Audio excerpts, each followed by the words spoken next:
నమస్తే, నేను Vamshi. Welcome to news chips.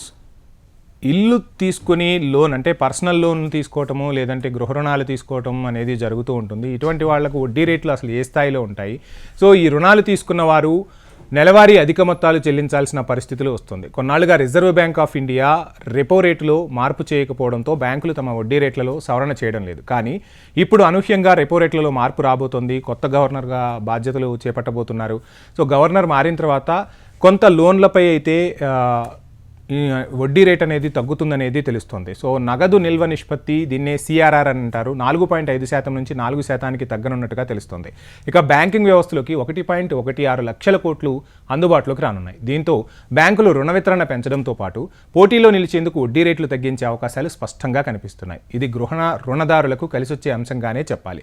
దీంతో పాటు ప్రయోజనము చాలా బ్యాంకుల్లో ఉంటుంది. తమ డిపాజిట్లలో కొంత శాతాన్ని ఆర్బీఐ వద్ద ఆ బ్యాంకులు ఉంచాలి. దీన్నే సిఆర్ఆర్గా వ్యవహరిస్తారు. ఈ మొత్తాన్ని రుణంగా బ్యాంకులు ఇవ్వలేవు.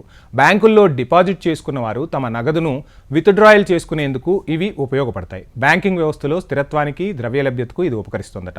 నగదు ప్రవాహాన్ని, ద్రవ్యోల్బణాన్ని కట్టడి చేసేందుకు ఆర్బీఐ ఈ సాధనాన్ని వినియోగిస్తుంది.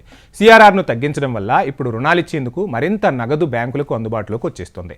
డిపాజిట్ల ఒత్తిడి కూడా ఉండదు. కొన్నాళ్లుగా నగదు నిల్వలు తగ్గి బ్యాంకులు ఇబ్బందులు ఎదుర్కొంటున్న పరిస్థితులను ఆర్బీఐ గుర్తించింది. రుణాలకు గిరాకీ పెరుగుతున్నందున నగదు సమీకరణ కోసం డిపాజిట్లను ఆకర్షించేందుకు వాటిపై వడ్డీ రేట్లు పెంచడం కూడా ప్రారంభించింది. ఫలితంగా రుణాలపై అధిక వడ్డీ రేట్లు కొనసాగాయి. ఇప్పుడు సిఆర్ఆర్ను తగ్గించడంతో బ్యాంకులకు నగదు అందుబాటులోకి వచ్చేసింది. అందువల్ల రుణాలపై వడ్డీ రేట్లు పెరగగా రుణగ్రహీతలను ఆకర్షించేందుకు బ్యాంకులు తక్కువ వడ్డీ రేట్లను ప్రకటించే అవకాశాలుంటాయని నిపుణులు అంటున్నారు. బ్యాంకులకు నగదు అందుబాటులోకి వస్తున్నందున నిధుల సమీకరణ వ్యయం కూడా తగ్గనుంది. ఈ లాభాన్ని రుణగ్రహీతలకు మళ్లించే అవకాశం ఉంటుంది. కాబట్టి కొత్తగా గృహ రుణం తీసుకోవాలని ఆలోచిస్తున్న వారికి ఆర్బీఐ తాజా నిర్ణయంతో ప్రయోజనం చేకూరొచ్చు అంటున్నారు నిపుణులు.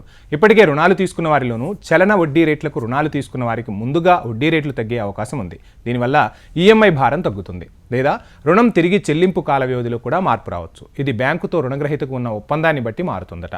స్థిర వడ్డీ రేట్లకు రుణం తీసుకున్న వారికి మాత్రం సిఆర్ఆర్ కోత వల్ల ఎలాంటి ప్రభావము ఉండదని చెప్తున్నారు. సో ఏది ఏమైనా మనం లోన్స్ తీసుకునేటప్పుడు టర్మ్స్ అండ్ కండిషన్స్ని ఖచ్చితంగా చదవాలి. ఏదైనా మనకు అర్థం కాకపోతే ఖచ్చితంగా అడగాలి. సో అక్కడ కొన్ని మెలకువలు ఉంటాయి. ఆ టిప్స్ అనేవి మనకి తెలియక మనం అనవసరంగా ఎక్కువ వడ్డీ రేటుకు రుణాలు తీసుకొని ఇబ్బంది పడుతూ ఉంటాం, ఈఎంఐ పే చేస్తూ ఉంటాం.